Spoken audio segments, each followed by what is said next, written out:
All right, man. Let's talk about we're gonna talk about Taylor Decker feeling guilty for being responsible for the Detroit Lions sluggish first half against the Houston Texans. Um, we've seen just how important he is. He take some backlash, over here and around the NFL. Also, Trevor, we're gonna speak. Trevor Lawrence is out versus the Lions. We'll start off there. So Trevor Lawrence is out, and then we'll talk about also Dan Campbell explaining why he kept Sewell at the right side. So, but yeah, Trevor Lawrence is out versus the Lions second week. Now I don't know how well we could look this up. How well Mac Jones did last week, but they only lost by 5 points to the Minnesota Vikings. So you got people causing concern for the Vikings, and they only got 2 losses over halfway through the season, which is super duper wild. So Trevor Lawrence will not play Sunday versus the Lions. You pay him all that money. It is what it is. Jaguars. Trevor Lawrence said to miss his second straight game. Lawrence will not play Sunday against the Lions. According to Adam Schefter, ESPN, Mac Jones will start at quarterback for the Jags for the second straight week.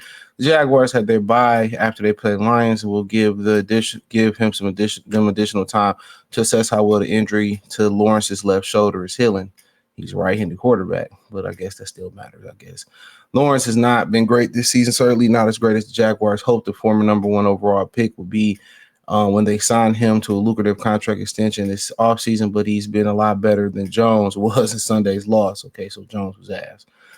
Jones at quarterback. The Jaguars are 14-point underdog. It was 13. We did a prediction video in the Lions and Detroit in the game that could get ugly for the Jaguars. Coach Doug Peterson seat continues to get hot. So, they paid him a lot of money. And if you go back and look at that draft, don't look too good.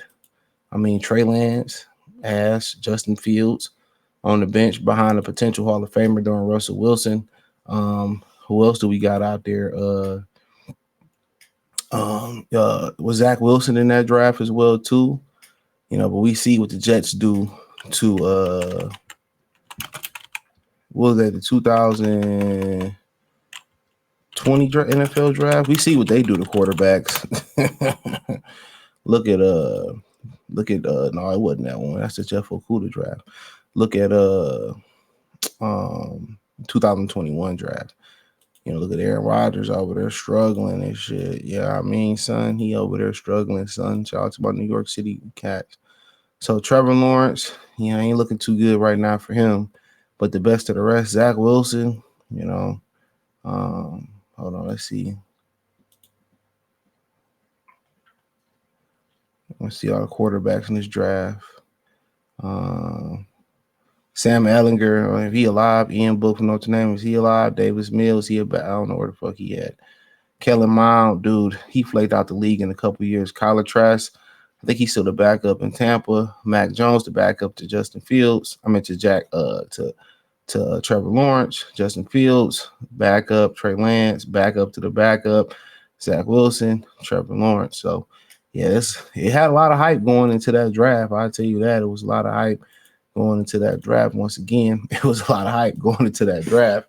And it don't seem like much materialized in that draft. So, I mean, shit, am I surprised?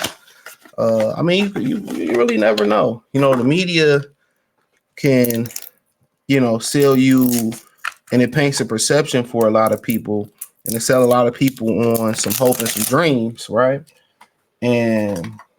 But at the end of the day, reality is reality. Reality gonna hit home. That's why I keep it a bean. Some people don't like the channel, and the channel not for everybody.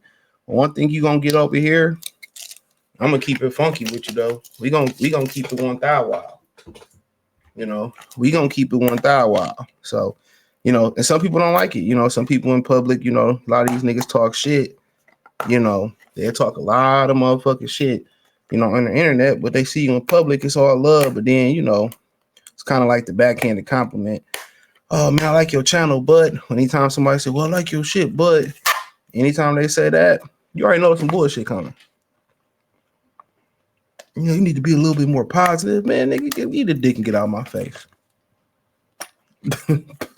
There's plenty of other channels that sell y'all lies. My brother about the BOA said you go anywhere to get the lies, but you come here to get the truth. And that's cool. If you got channels that cap and that lie, I ain't really even mad. They got to make their money too, and that's how they push their views. But you want the truth, y'all are, excuse me real quick. Y'all already know where to come for the truth at. So we already know how we rocking. It ain't no confusion over here. But, I like Trevor Lawrence a lot coming out, so hope he get better. Lions left tackle Taylor Decker struggles with guilt from the sideline injury. He said every game is important. Decker said we only get set to play 17, and all the things are pointing to us being in the playoffs. Of course, I've had plenty of seasons where we don't get to the playoffs, so every game is important to me. The biggest thing is when you're out there with your teammates, your guys, you play a lot of football. When you're not out there, it's just a shitty feeling. It doesn't feel good. You want to be out there, whether it's week 10 and you're mathematically eliminated, or week 10 and you're rolling. That doesn't change the desire to play. So that lets you know he loved the game. A lot of guys, if you mathematically eliminated, most guys are already looking what? They looking to the offseason. They looking to get the hell up out of there. I was watching a video. This dude did a parody video of when football players play in the cold in high school, and they make them practice in the cold. And he was like, "Yeah, I hope we lose next week so we can get out this cold. I hope we lose in the first round of the playoffs." And that shit was funny as hell, super funny. But at the same time,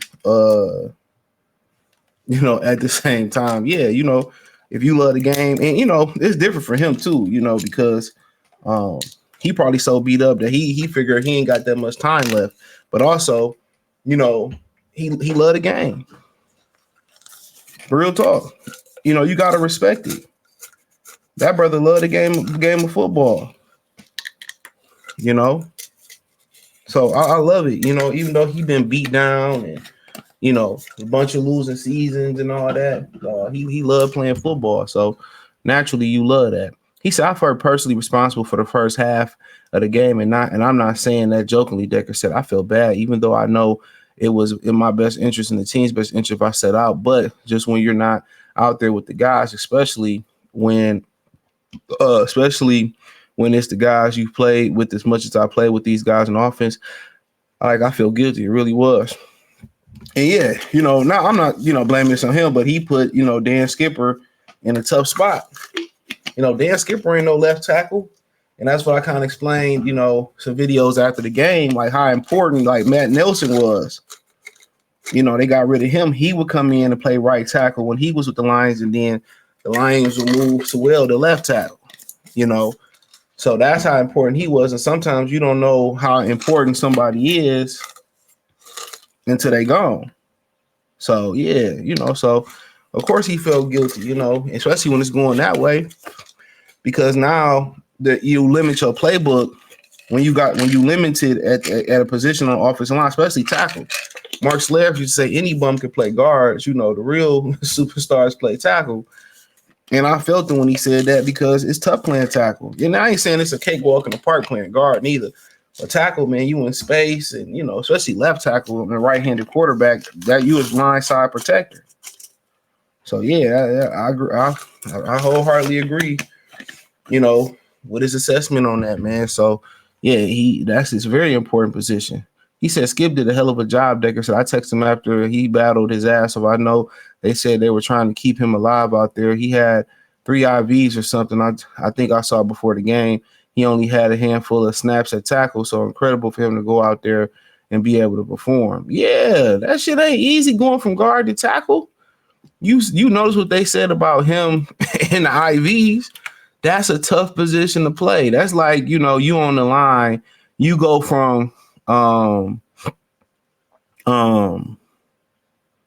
you go from like the final, what you call it, the final line. You go from the final line, on the plant. You go to the final line of the plant then you go to like the break line or a line that's humping. You like, man, it's a totally different game plan out there. But let's move on. I ain't trying to keep y'all long. Dan Campbell explained the decision to keep Sewell at right tackle. He said that hey, the hay was kind of already in the barn. Campbell explained the quote SI. And, so let's leave Sewell at right tackle. That's where he took his reps. I mean, most of it was we got into Thursday and we're in pass live reps. We're moving there where you go to then where you go to his reps, and then Skipper filled in at left tackle and got those reps.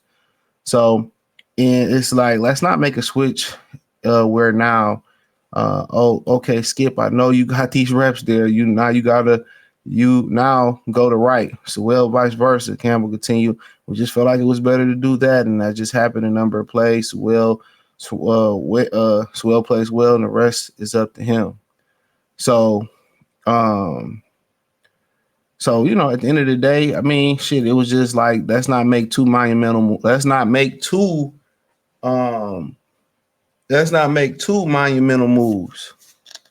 So that's what he's saying. Let's not make two major moves, let's not make two major moves right now. Let's just make one move and let's limit our playbook. Let's help Dan Skipper out. Let's help him out at left tackle, limit our playbook, and let Sewell keep doing his thing. So, yeah, what Dan Skipper did, man, that shit is super hard. Let me tell you that right now. What he did is super hard playing that left tackle position. So I think people need to understand that ain't no Jill Scott walking apart. That ain't no walking apart at all. What he did filling in that tackle, that ain't no walking apart. So, I mean, shout out to him. Shout out to them for not overthinking it and just going that way. So, yeah, let me know what you girls and guys think. Check out Detroit Lions Talk playlist. Thumbs up the video, share the video, subscribe to the channel. Next subscribe button is the bell icon button. Hit all notifications, increase your chance to get notifications. You go live with drop video. Financially, you want to support the channel. Cash App, $ CJ Good 313. Venmo CJ Good 313. PayPal link in the description. Appreciate the love, support. Let me know what you girls and guys think in the comment section. Yeah, just hit the link tree. Check out my other platforms. Peace.